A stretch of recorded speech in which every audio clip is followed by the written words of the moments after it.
바로 앞장면에서 예수님께서는 거라사에서 귀신 들린 자를 치유해 주심으로써 하나님 나라가 이방 지역에서도 세워지고 있다 하는 것을 보여주셨습니다.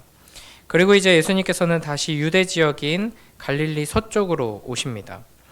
예수님께서 오셨다는 소식에 많은 무리가 모여들었고 또 회당장 야이로라는 사람도 이 소식을 듣고 예수님을 찾아오게 됩니다. 오늘 본문과 그리고 내일 살펴볼 본문인 이 마가복음 5장 21절부터 43절까지의 말씀은 이 회당장 야이로의 이야기 그리고 혈루증 앓는 여인 이야기가 이 샌드위치 구조를 이루고 있습니다. 그러니까 회당장 야이로의 이야기로 시작해서 갑자기 혈루증 앓는 여자가 등장하고 그 이야기가 펼쳐지더니 이제 그 다음에 이어서 다시 이 회당장 야이로의 이야기로 마무리가 됩니다.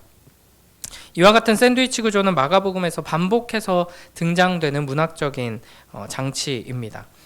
마가는 이와 같은 구조를 통해서 이 믿음이라는 주제를 오늘은 더욱 강조하면서 드러내고 있습니다. 먼저 21절부터 24절을 보면요. 야이로가 예수님께 나온 것을 이제 보는데 야이로가 예수님께 나온 것은 어린 딸이 죽어가고 있었기 때문입니다. 이것은 이제 한 사람이 겪을 수 있는 가장 이제 절박한 상황이라고 할 수 있겠죠. 야이로는 가장 간절한 소원을 가지고 예수님께 나아왔다 할 수 있습니다.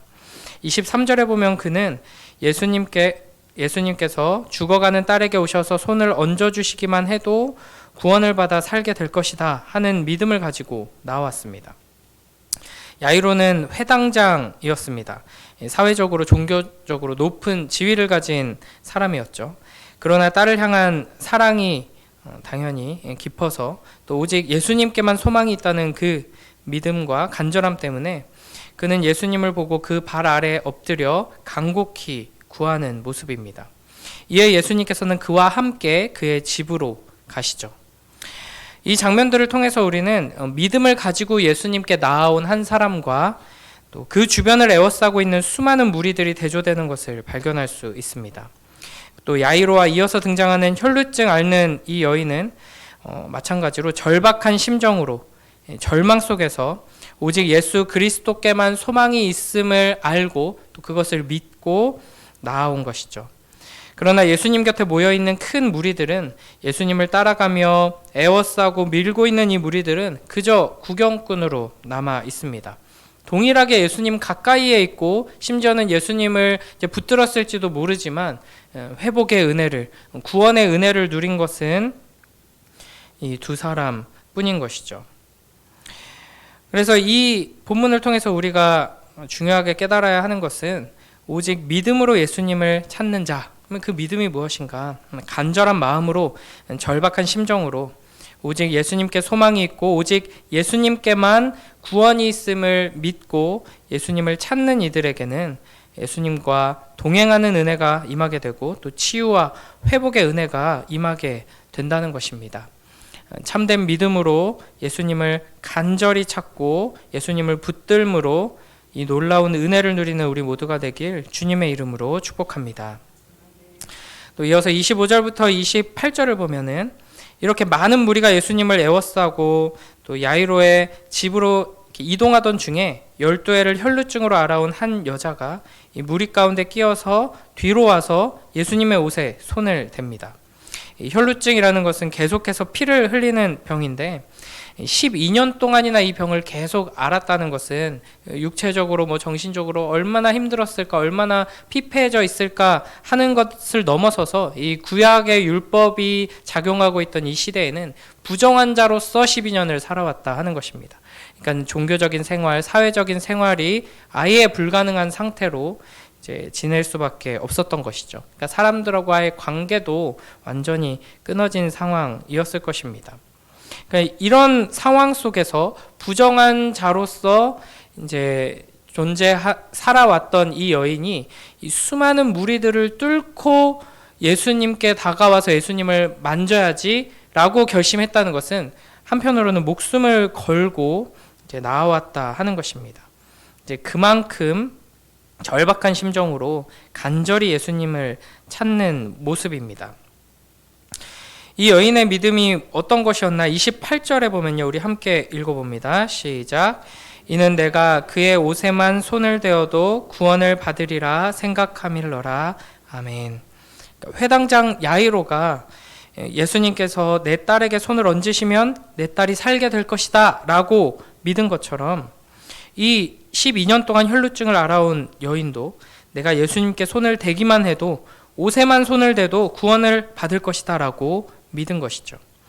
우리에게는 이와 같은 믿음이 필요합니다. 간절한 마음으로 절박한 심정으로 오직 예수 그리스도께만 소망이 있고 오직 예수 그리스도에게만 답이 있고 생명이 있음을 분명하게 알고 그 믿음으로 다른 것을 구하거나 다른 데서 도움을 얻으려고 답을 찾으려고 하는 것이 아니라 오직 예수 그리스도만 간절히 찾고 의지하고 예수님만 있으면 내가 살 수 있다라는 절박한 심정으로 예수님을 붙들어야 하는 것이죠.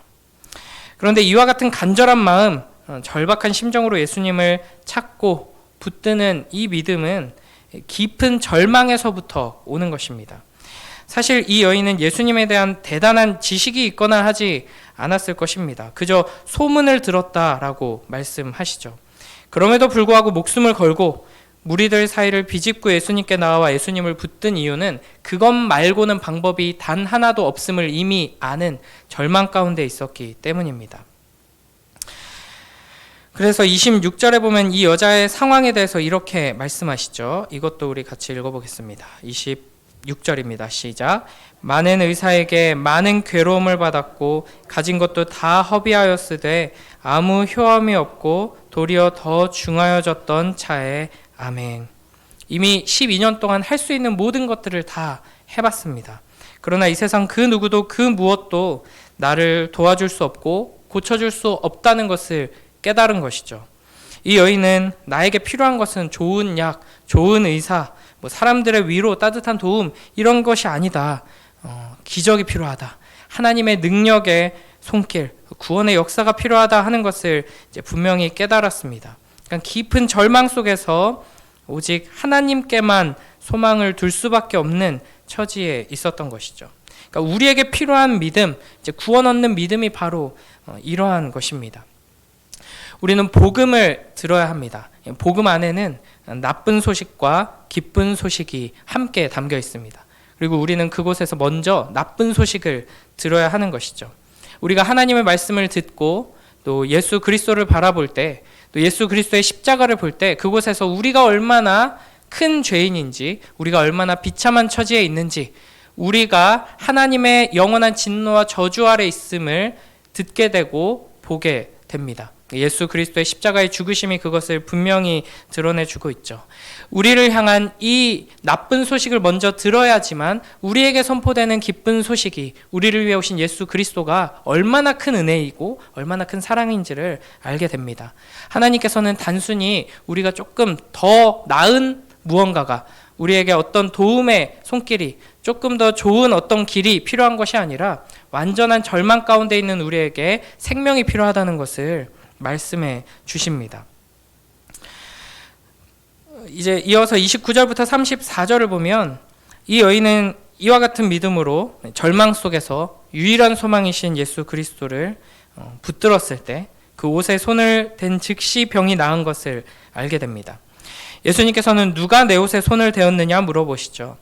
제자들은 이렇게 수많은 사람들이 예수님을 에워싸고 정신없이 밀고 만지고 이렇게 하고 있는데 누가 손을 대었느냐 이렇게 물어보시면 어떻게 알겠습니까? 라고 당황해합니다. 그러나 예수님께서는 정말로 누가 손을 대었는지 몰라서 물어보신 것이 아닙니다. 그러니까 이 질문을 잘못 이해하면 이 여인이 병고침을 얻은 것이 마치 자기가 가지고 있던 어떤 믿음의 능력이라든지 어떤 주술적인 원리로 누구든지 그 믿음을 가지고 예수님을 만지기만 하면 예수님도 인식하지 못한 채 능력이 흘러간다 이렇게 오해하기 쉽지만 예수님께서는 당연히 이 여인이 다가오는 것을 아셨고 믿음으로 만지는 것을 아셨습니다. 그래서 34절에 보면 내 믿음이 너를 구원하였다 말씀하시죠. 그러니까 예수님께서 이 여인의 믿음을 보고 구원의 은혜를 베풀어 주시고 치유해 주신 것이지 예수님도 모르게 능력이 빠져나간 게 아니라는 것이죠. 더 나아가서 생각해 보면 예수님께서는 이 여인을 사랑하셔서 이 여인을 불쌍히 여기셔서 이곳으로 오신 것입니다.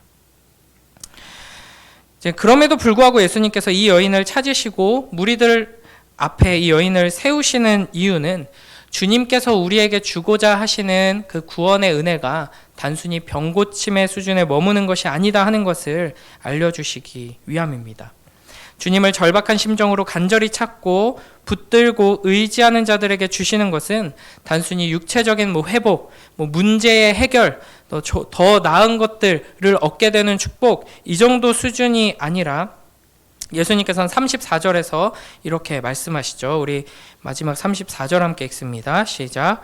예수께서 이르시되 딸아 내 믿음이 너를 구원하였으니 평안히 가라. 내 병에서 놓여 건강할지어다. 아멘. 예수님께서는 이 여인에게 평안을 선포하십니다.